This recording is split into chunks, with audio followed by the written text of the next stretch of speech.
আসসালামু আলাইকুম দর্শক, মাই ফার্স্ট কবুতর ব্লগ চ্যানেলের আজকের এই ভিডিওটি তাদের জন্য। প্রিয় দর্শক, আপনারা যারা ধানের ব্যবসা করে থাকেন এবং সবচেয়ে বেশি গুরুত্বপূর্ণ তাদের জন্য যারা ধান এবং চাউল অর্থাৎ দেশের খাদ্য নিরাপত্তা নিশ্চিত করার জন্য সরকার কিন্তু প্রতি বছর প্রচুর পরিমাণে ধান এবং চাউল সংগ্রহ করে এবং সেগুলো মজুত রাখে যেন যে কোনো সংকটকালীন সময়ে এগুলো ব্যবহার করা যায়। প্রিয় দর্শক, এবছরও কিন্তু তার ব্যতিক্রম হচ্ছে না। অর্থাৎ বাংলাদেশ সরকার বর্তমানে যে সিদ্ধান্ত নিয়েছেন সেটি হলো ৭,৫০০ কোটি টাকার তারা ধান এবং চাল ক্রয় করবেন এবং যেগুলো মজুত রাখবেন।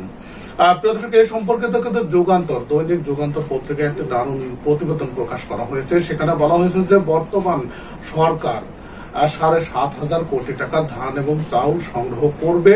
এটি কিন্তু জানিয়েছেন খাদ্যমন্ত্রী সাধন চন্দ্র মজুমদার। প্রিয় দর্শক, আসেন আমরা দেখি যে কোন ধান কি পরিমাণে সংগ্রহ করবে এবং সেই ধান এবং চাউলের রেট কত সরকার দিচ্ছে এবং গত বছর কত রেট ছিল।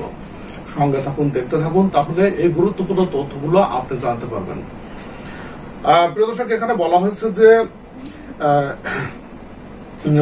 এখানে খাদ্যমন্ত্রী সাধন চন্দ্র মজুমদার বলেছেন যে ৭,৫০০ কোটি টাকার ধান এবং চাল সংগ্রহ করবে বর্তমান সরকার এবং সেখানে ১১ লাখ টন সিদ্ধ চাউল, আতপ চাল, ১ লাখ টন, ৫০,০০০ টন গম সংগ্রহের লক্ষ্যমাত্রা নির্ধারণ করেছে বর্তমান সরকার।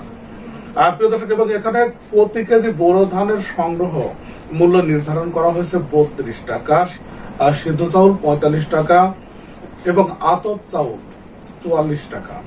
প্রিয় দর্শক, এবং গম সংগ্রহ করবে প্রতি কেজি ৩৪ টাকা করে। আগের বছরে অর্থাৎ ২০২৩ সালে ধান এবং চালের সংগ্রহ মূল্য ছিল, ধান ছিল ৩০ টাকা কেজি। প্রিয় দর্শক, এখানে একটা বিষয় খেয়াল করে দেখেন যে ধান গত বছর ছিল ৩০ টাকা কেজি, এবছর সংগ্রহ করবে ৩২ টাকা কেজি। এছাড়া সিদ্ধ চাউল গত বছর ছিল ৪৫ টাকা কেজি এবং এই বছর ৪৪ টাকা কেজি। অর্থাৎ সিদ্ধ চাউলের দামটা কিন্তু কিছুটা কমে গেছে। প্রিয় দর্শক, তবে গমের বাজার দর অর্থাৎ গম গত বছর যেটা মূল্য নির্ধারণ করা হয়েছিল সেটি ৩৪ এবং এবছর কিন্তু ৩৫। প্রিয় দর্শক, তার মানে এখানে ধানের মূল্যটা কিছুটা বেড়েছে, সিদ্ধ চাউলের মূল্যটা কমেছে এবং গমের মূল্যটা ১ টাকা বৃদ্ধি পেয়েছে কেজি প্রতি। প্রিয় দর্শক, আপনি যদি সরকারকে ধান এবং চাউল দিয়ে থাকেন তাহলে আশা করি এই তথ্যগুলো আপনার জন্য খুবই কাজে আসবে। ভিডিওটি দেখার জন্য আপনাদের সবাইকে ধন্যবাদ জানাচ্ছি।